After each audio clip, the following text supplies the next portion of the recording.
Olá, bem-vindo ao canal No Divã com Silvia Barros. Hoje nós vamos conversar sobre sexo no casamento.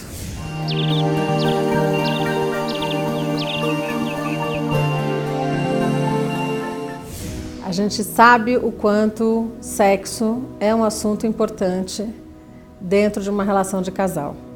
Há 25 anos trabalho com casais no consultório e vou dizer para você que sexo é o assunto mais trazido enquanto crise dentro da relação de casal. Por que isso acontece? Por que acontece um distanciamento na vida do casal? Vamos pensar na relação do casal enquanto namorados. Como era quando você namora, quando você está apaixonado por uma pessoa. O clímax da relação é o sexo. É estar junto, é poder se divertir junto, é poder fazer as coisas junto, é poder fazer escondido, é poder estar junto mesmo quando não dá para estar junto, é dar um jeitinho no meio do dia. É toda aquela emoção, né, que o tesão, que o desejo, que a relação a dois traz. Muito bem, quando a gente namora é isso, e aí é tão bom, a coisa vai ficando tão boa, a coisa vai ficando tão gostosa sexualmente, quanto mais você está com a pessoa, mais vai esquentando a intimidade, a proximidade, a gente vai ficando mais próximo, mais junto, a química vai aumentando, que aí chega um momento que você fala, puxa vida, né? Por que a gente só pode se ver de vez em quando? Queria tanto poder dormir de conchinha com você, queria tanto poder acordar com você, dormir com você, estar junto com você, fazer sexo a qualquer hora do dia. Já pensou que delícia a gente poder fazer sexo na sala, na cozinha, em qualquer lugar, sem ninguém aborrecer, sem ninguém chegar de surpresa. E aí esse casal apaixonado, sexualmente ativo, com muito desejo, resolve então morar juntos, casal, morar junto, para poder viver isso com maior liberdade. E aí então, após essa decisão, a relação sexual já, na maioria dos casos, começa a mudar um pouquinho. E por que muda? Muda porque o casamento, a convivência, a rotina, dessexualiza consideravelmente a relação. Aquilo que antes parecia um ganho, que era podemos estar juntos a qualquer momento e ter relação a qualquer momento do dia, muda completamente. Por quê? Porque entra o dia a dia. Entra a ideia, bom, já que eu posso ter a pessoa a qualquer momento, não precisa ser agora. Depois a gente transa. E aí depois, na hora de transar, acho que eu estou cansado, trabalhei demais, mas amanhã a gente transa. Afinal de contas, a gente tem o dia inteiro, a vida inteira para transar. Então, a rotina, a questão do trabalho, a questão do dinheiro, a falta do dinheiro. Quando o dinheiro sai, o sexo parece que vai um pouco junto. Porque a relação casal sem dinheiro é uma relação normalmente em crise. É uma relação de cobranças. É uma relação onde você fica esperando que alguém se manifeste, que o outro consiga, que enfim, que volte a um status que tinha antes ou que melhore o status que tem hoje. E se isso não acontece, há uma cobrança, há uma desmotivação com a vida, um desânimo. E quando tem desânimo e quando a gente não está bem com a gente mesmo, e quando a gente não está bem podendo fazer as coisas que a gente considera que são mínimas e básicas, o sexo sofre diretamente com isso também. Muito bem, então quer dizer, aquele casal que antes sonhava que ia poder transar todo dia, agora está transando malemar uma vez por semana. E até que está achando bom, porque pelo menos uma vez por semana está numa média razoável. Muito bem, depois disso o que acontece? O primeiro filho. O primeiro filho, ele faz com que a mulher se volte 100% para a função, para o papel de mãe. Os hormônios todos colaboram para isso. A mulher, quando tem um filho, ela vira mãe. E aí esse homem, que antes tinha essa mulher só para ele agora tem que disputar essa mulher com aquele bebê que chora dia e noite e que tira a mulher dele. Então o homem normalmente vai para o trabalho e trabalha até mais do que trabalhava antes, e a mulher realmente não se incomoda com isso, porque ela quer ser mãe. Nesse momento, mais um ingrediente que faz o casal se distanciar sexualmente é realmente o fato de ter um terceiro elemento, né? A relação triangulou, nesta relação que era só dois. E esse terceiro elemento, ele é o protagonista da vida dessa mulher, por razões óbvias, né? E esse homem, ele não vai ficar disputando, porque ele entende minimamente que é um filho. Alguns homens, infelizmente, não entendem isso, mas a maioria, felizmente, entende que essa criança precisa de atenção. Essa mulher, por sua vez, muitas vezes não percebe que ela poderia tentar se dividir um pouco melhor e continuar dando atenção para esse marido que também está carente. E também colocar esse marido na função de pai, que muitos homens demoram muito para assumir essa função. Ou às vezes assumem de uma maneira muito, muito leve e pouco comprometida. Então o que acontece? Cria um vínculo entre mãe e filho, o pai fica do lado olhando aquilo e tentando se introduzir às vezes não, também não. E a relação sexual do casal sofre bastante prejuízo por conta disso. Não vou nem continuar a falar para vocês o que acontece quando vem o segundo filho, o terceiro, né? Porque é óbvio que isso vai se amplificando e o distanciamento acontece.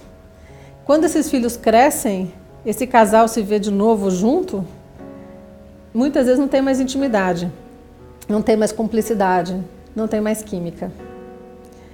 Claro que é difícil levar tudo ao mesmo tempo, né? Equilibrar todos os pratinhos da balança. Ser mãe, ser profissional, cuidar da casa, estar bem para o marido, né? Eu tenho muitas clientes aqui que falam isso. Falam como que ainda tem que estar cheirosa para ficar com ele. E realmente é muito trabalho, é muita energia. Mas é um casamento, é uma escolha. E sim, assim como ele tem que estar bem para a mulher tem que estar bem para estar com o seu parceiro também. Foi uma escolha, né? Casar foi uma escolha, ter filhos, e tudo tem que andar mais ou menos equilibrado para que a vida continue bem. O sexo no casamento é como se fosse a massa, né? A argamassa que junta os tijolinhos. É uma intimidade que não é só uma questão física, de satisfação física.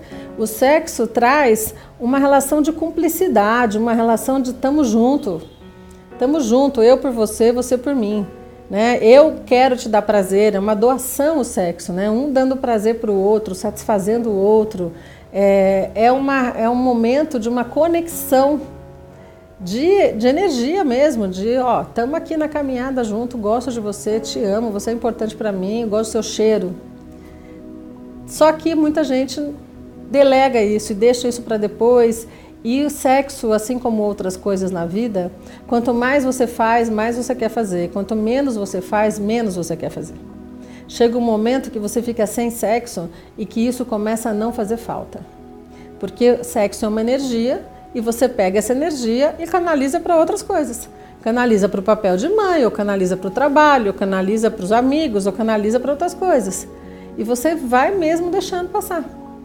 E aquilo que antes era fundamental na sua relação com seu parceiro ou com a sua parceira, que é aquela química, que é o nosso lado mais animal, vai se perdendo.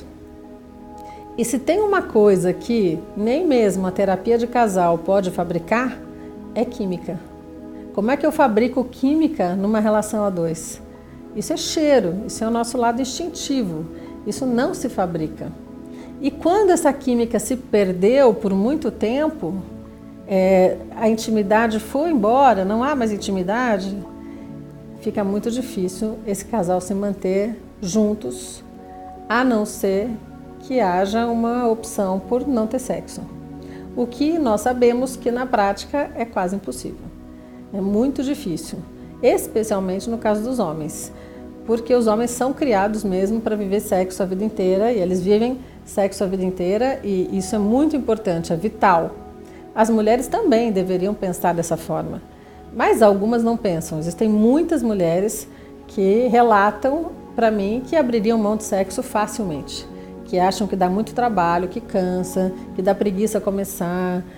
Muitas mulheres que não têm orgasmo. Então a gente tem muito mais mulheres com questões de repressão sexual, de ver sexo às vezes como uma coisa não tão prazerosa e não tão boa, da qual abririam mão com facilidade, do que homens com essa visão. Então, claro que eu tento na terapia de casal trazer para essa mulher a importância dela olhar para o sexo de uma outra forma, de uma forma importante, de uma forma de conexão com o parceiro dela. Só que nem sempre é fácil isso, porque a gente tem que ir lá na história e entender, lá na história de criação dessa pessoa, como é que ela foi construindo a relação dela com o próprio corpo, com o próprio prazer, com a primeira vez, com o sexo, o que ela pensa de sexo, como que ela vê o sexo. Muitas vezes a questão religiosa pode sim ser um grande empecilho e atrapalhar demais uma mulher de estar livre na cama e estar solta na cama com o parceiro. E aí a gente tem que, na terapia, ter um olhar cuidadoso para tudo isso. Então, muitas vezes na terapia de casal, eu tenho que separar os casais para conversar com essa mulher especificamente de coisas que dizem respeito só a ela e a criação que ela teve, para poder mudar um pouco essa visão sobre sexo, sobre a importância do sexo, para ela poder voltar para esse marido e entender que é importante essa reconexão para o casamento poder fluir e continuar. Então, o sexo é sim uma coisa alquímica na relação, é uma coisa mágica na relação e é uma coisa muito importante na relação, especialmente quando a gente está falando de casais jovens. Eu não estou dizendo que em algum momento o sexo acaba, sexo deveria ser algo a se viver a vida toda, mas claro que a partir de uma certa idade o sexo perde aquela importância toda e vai sendo substituído por outras coisas, companheirismo, amizade, cumplicidade, planos em comum, viagens. Pode acontecer isso sim, e esse casal continuar muito feliz desta forma, com pouquíssimo sexo ou sem sexo. Agora, em casais jovens, a gente não consegue imaginar isso acontecendo, e isso acontece e muito.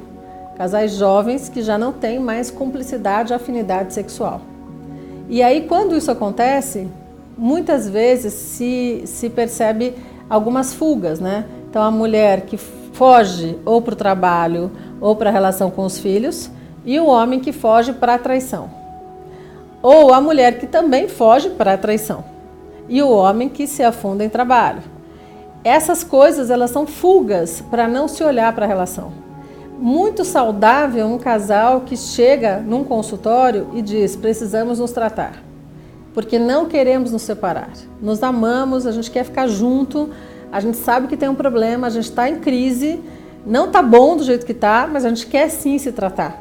A gente quer se tratar antes que essa distância fique intransponível mais, não dê mais para criar ponte nenhuma entre nós. Esse casal que vem buscar ajuda é um casal saudável, é um casal que ainda tem alguma chance. E a terapia, ela faz o quê? A terapia ou ela promove essa reconexão desse casal em todos os aspectos importantes da vida dois, eu vou gravar isso no próximo vídeo para vocês, ou ela faz uma separação digna, saudável e madura. A terapia, ela não promove, não propõe, não promete que esse casal vai ficar junto, mas ela faz uma limpeza em todos os aspectos relacionados ao vínculo. E se ainda existir amor, e se ainda for possível uma comunicação saudável e ainda tiver alguma energia de química, de tesão, esse casamento ele sofre uma alteração absurda, né? Ele sofre um upgrade que muitas vezes ele fica até melhor do que ele era no começo. Então, o que eu queria deixar aqui de mensagem para vocês que estão assistindo o canal hoje é: se você percebe que o teu casamento não está bom sexualmente ou em qualquer outra área, se você percebe que o teu desejo diminuiu drasticamente pelo seu parceiro, se você percebe que você prefere dormir do que ter uma relação com o seu parceiro ou com a sua parceira, se você se dá conta que outras pessoas fora da sua casa são muito mais interessantes do que a pessoa que você tem em casa, você tem um problema. Se você percebe que está o tempo todo desejando trair, fazendo ou não fazendo, né? Se você está traindo, está casado e acha que está bom desse jeito, na verdade não está bom. Ninguém está feliz, né? Você está no casamento porque você escolheu estar. Então, imagine que você pode sim colocar essa energia que você está deixando escapar na traição, voltar essa energia para tentar consertar a tua relação. É possível fazer isso, embora os casais que estão em crise imaginem que não é possível, que não tem mais o que fazer. Sim, tem o que fazer, buscar ajuda. Então, espero muito que vocês entendam que casamento não é uma coisa descartável. Não tá bom, a gente joga fora e parte para outro. Casamento é uma energia, uma história que se tem junto com uma pessoa. Você tem história com essa pessoa, você teve um namoro com essa pessoa, você teve um amor por essa pessoa, uma paixão. E o tempo, o desgaste, a baixa inteligência emocional, o descaso mesmo com esse terceiro elemento, né, que é a relação. A relação, eu sempre digo que é um terceiro elemento. Sou eu, você e a nossa relação. Então, muitas vezes, o descaso com esse terceiro elemento que precisa ser alimentado faz com que ele murche, que ele fique sem vida, que ele fique na UTI. Tem casais que chegam aqui e eu falo, o terceiro elemento está na UTI, está péssimo. Só que a gente pode ter um olhar para isso e pode cuidar disso para que ele volte a ter vida, para que ele volte a ter vigor, para que ele volte a pulsar, para que você possa sim continuar sendo feliz ou sendo mais feliz ainda com a pessoa que você tem história, tem filho, tem todo um processo de crescimento financeiro, profissional, amoroso, enfim. É possível sim melhorar muito isso. Então, se você perceber esses sinais, né, de desejo mais de estar separado do que junto, de desejo de não ter que transar, de que bom ele dormiu ou ela dormiu, isso são sinais de que as coisas estão bem ruins na sua relação. Melhorar isso depende de esforço. Não é o tempo que melhora, não é de um dia para o outro que melhora, não é imaginar que vai melhorar, só rezar vai melhorar se você fizer um esforço, se você olhar para essa pessoa, se comunicar com ela e conseguir dizer para ela, não tá bom assim, não tô feliz. Eu sei que a culpa não é só sua, certamente eu também tenho a minha parte nessa história, mas eu gostaria muito que a gente pudesse ver isso num profissional. Vamos lá, vamos buscar ajuda, vamos tentar entender o que acontece entre nós. Às vezes a gente pensa que sabe, mas não sabe. Qual foi o ponto de afastamento dessa relação que nos transformou aqui em duas pessoas, às vezes quase estranhas, morando no mesmo teto, dividindo conta, dividindo a vida, mas um sem saber quem é o outro, um sem ter intimidade mais com o outro. Isso acontece muito, né? Casais que não sabem nem qual é o gosto do outro. O que seu marido gosta de comer? Eu não sei. Que cor que ele gosta? Não sei. Qual é o sonho dele? Não sei. Você acaba vivendo com uma pessoa e tendo uma solidão a dois, que é a pior solidão que tem, né? Solidão não é estar sozinho, é se sentir só. Então, é uma sensação muito ruim esse distanciamento, né, que acontece em tantos e tantos casamentos. A gente observa muito esses casamentos quando a gente vai nos restaurantes e vê os casais todos no telefone, no Facebook, no WhatsApp, olhando o cardápio 1h30 para não se olhar e não conversar. Então, a terapia de casal faz isso, esse olho no olho, essa conversa para dizer tudo que eu estou sentindo, né? E o que eu estou sentindo é legítimo, porque é o meu sentimento. E tudo que o outro está sentindo também não me fala, para não me magoar, para não me constranger, para não me chatear, porque acha que não vai ter jeito, enfim. A terapia é esse terceiro elemento, que é o terapeuta, que tem um olhar neutro, que pode ajudar esse casal a se conversar, a se reencontrar, a se reconectar, para seguir uma vida feliz, inteira, verdadeira, e muitas vezes mais intensa do que sempre foi desde o início. Então não hesite. Essa conversa, né, foi só para tentar mostrar para você que não está feliz no teu casamento, que não está feliz com o sexo no seu casamento, que tudo que você pode estar fazendo pode ser fuga, para não olhar para aquilo que precisa ser visto, que é a sua relação com o seu parceiro, com a sua parceira.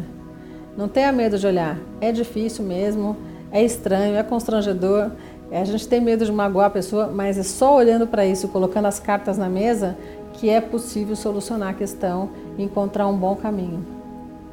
Mesmo que esse caminho às vezes seja da separação. Mas muitas vezes não é. Muitas vezes é um caminho bonito mesmo, de reencontro entre duas pessoas que um dia se amaram e esse amor estava lá amortecidinho, dormindo, e pode acordar e fazer esses dois corações vibrarem de novo e seguir em frente juntos. Então, se você gostou, compartilha com algum amigo seu que esteja passando por essa dificuldade no seu casamento, que esteja também buscando fugas, rotas alternativas para não resolver a questão de frente como deveria ser. Curte aí o canal, se inscreve no canal, coloca seu comentário, sugere outros temas que você gostaria que eu falasse para você. Eu vou gostar muito de ter a sua participação aqui comigo. Ok? Muito obrigada, até a próxima.